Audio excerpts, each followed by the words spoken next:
ಮತಗಳ ಬಗ್ಗೆ ರಾಹುಲ್ ಹೇಳಿಕೆಯ ಅಸಲಿಯತ್ತು ಏನು ಹಾಗಾದ್ರೆ? ಮಹದೇವಪುರ ಕ್ಷೇತ್ರದಲ್ಲಿ ಮತಕಳ್ಳತನ ಆಗಿದೆ ಅನ್ನುವಂತ ಗಂಭೀರ ಆರೋಪವನ್ನ ಮಾಡಿದ್ರು. ಈಗ ಖುದ್ದು ಮಹದೇವಪುರ ಕ್ಷೇತ್ರದಲ್ಲಿ news 18 Kannada mega reality check ನಡೆಸಿದೆ. ಬಲ್ಕ್ ವೋಟರ್ಸ್ ಬಗ್ಗೆ ಆರೋಪವನ್ನ ಮಾಡಿದ್ರು ರಾಹುಲ್ ಗಾಂಧಿ. ಸತ್ಯತೆ ಏನ್ ಹಾಗಾದ್ರೆ? ಮನೆ ನಂಬರ್ 0 ಇದೆ ಅಂತ ಸಾಕ್ಷಿ ಸಮೇತವಾಗಿ ತೋರಿಸಿದ್ರು ರಾಹುಲ್ ಗಾಂಧಿ. ಬಿಡುಗಡೆ ಮಾಡಿದ್ರು ಸಾಕ್ಷ್ಯವನ್ನ.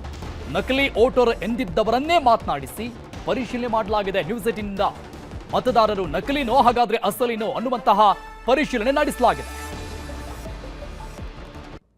ಮಾಹಿತಿ ಪ್ರಕಾರ ಒಂದು 6 ರಿಂದ 8 ವೋಟ್ ಆಗಿದೆ ಅಂತ. ಇದರಲ್ಲಿ ಆಗಿರೋದು 4 ವೋಟ್ 5 ವೋಟ್ ಆಗಿದೆ. ಇದು 10/12 ಒಂದು ಕಿಚನ್ ಒಂದು ಬಾತ್ರೂಮು ಮೈನಸ್ ಮಾಡಿದೆ. ನಿನ್ಗೆ 10-12 ಬರ್ತಿದ್ರೆ 40 ಜನ ವಾಸ ಮಾಡೋಕ್ಕಾಗುತ್ತಾ? ಸುಳ್ಳು ಇದೆಲ್ಲ. ಯಾರೋ ರಾಹುಲ್ ಗಾಂಧಿಗೆ ಮಿಸ್ಗೈಡ್ ಮಾಡಿದ್ದಾರೆ. ಇದು ಲೇಬರ್ ಕ್ಲಾಸ್ ರೂಮು.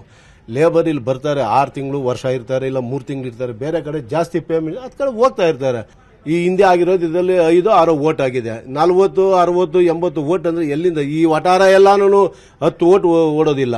ಸುಳ್ಳು ಆರೋಪ. ಯಾಕಂದ್ರೆ ನೋಡ್ಕೊಂಡು ಯಾವ್ದೋ ನಮ್ 0 ಬಂದ ತಕ್ಷಣ ನಾವು ಇಲ್ವೇ ಇಲ್ಲ ಅನ್ನೋದು ಸುಳ್ಳು ಆರೋಪ.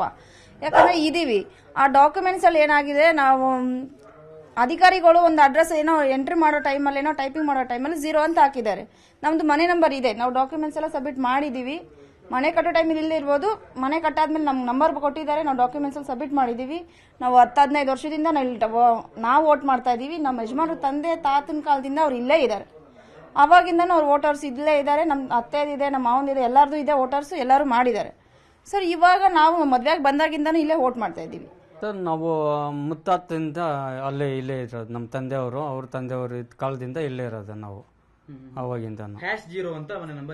ಮನೆ ನಂಬರು ಏನಿಲ್ಲ ಸರ್. ನಾವು ಇನ್ನೊಂದು ನಾವು ಎಲ್ಲ ಕೊಟ್ಟಿದ್ದೀವಿ, ದಾಖಲೆ ಎಲ್ಲ ಕೊಟ್ಟಿದ್ದೀವಿ ಅಲ್ಲಿ ಮಾಡೋಕ್ಕೆ. ಅವ್ರು ಮಿಸ್ಟೇಕ್ ಮಾಡಿದ್ದಾರೆ ಎಲ್ಲ. ಈಗ ಎಲ್ಲ ಫುಲ್ ನಾವು ಕೊಟ್ಬಿಟ್ಟು ಬಂದಾದ್ಮೇಲೆ ಅವ್ರು ಮಿಸ್ಟೇಕ್ ಮಾಡಿರೋದು. ನಮ್ದೇನಿಲ್ಲ. ಅಲ್ಲ ನಮ್ಗೇನು ಗೊತ್ತು ಈ ಥರ ಬರ್ತದೆ ಅಂತ? ಗೊತ್ತಿಲ್ಲಲ್ಲ ನಮಗೆ. ಹಾಂ, ನಮ್ಗೇನಕ್ಕೆ ಬೇಕಾಗಿತ್ತೇಳಿ? ಈ ಕ್ಷೇತ್ರದಲ್ಲಿ ಅವಲ್ಲಿ ಒಂದು ಮೂರು ಸತಿ ಏನಾಗಿದೆ ಸರ್ ಅಷ್ಟೇ. ಇಲ್ಲಿ ರೆಂಟೆಡ್ ಹೌಸಲ್ಲಿ ಬಂದು ಅದನ್ನೇ ಚೇಂಜ್ ಮಾಡಿದ, ಅಡ್ರೆಸ್ ಚೇಂಜ್ ಮಾಡಿದ. ಆಮೇಲೆ ಅಲ್ಲೂ ವೋಟ್ ಅವನಿಗೆ ಮಾಡಲಿಕ್ಕೆ ಚಾನ್ಸ್ ಸಿಗಲಿಲ್ಲ. ಅದರ ನಂತರ ಅವನು ಈ ಚೆನ್ನಾಗಿರೋ ಅಪಾರ್ಟ್ಮೆಂಟಲ್ಲಿ ಒಂದು ಮನೆ ತಗೊಂಡ, ಓನ್ ಮಾಡಿದ್ದಾನೆ. ಆಗ ಅವನ ಪರ್ಮನೆಂಟ್ ಅಡ್ರೆಸ್ ಅವನು ಚೇಂಜ್ ಮಾಡಿ ಫಸ್ಟ್ ಟೈಮ್ ಅವನು ವೋಟ್ ಮಾಡಿದ್ದಾನೆ ಇಲ್ಲಿ ದೊಡ್ಡ ಕನಹಳ್ಳಿಯಲ್ಲಿ. ಖಂಡಿತ ಯಾವುದೇ ವಿಷಯದಲ್ಲಿ ಕರೆಕ್ಟ್ ವಿಷಯ ಇದ್ದರೆ ಅದನ್ನು ಸಪೋರ್ಟ್ ಮಾಡಬೇಕು. ರೆಸ್ಪಾನ್ಸಿಬಲ್ ಅಪೋಸಿಷನ್ ಲೀಡರ್ಸ್ ಜಾಬ್ ಖಂಡಿತ ಇಲ್ಲ. 72 ವರ್ಷದ ಪ್ರಾಯದವ ನಾನು.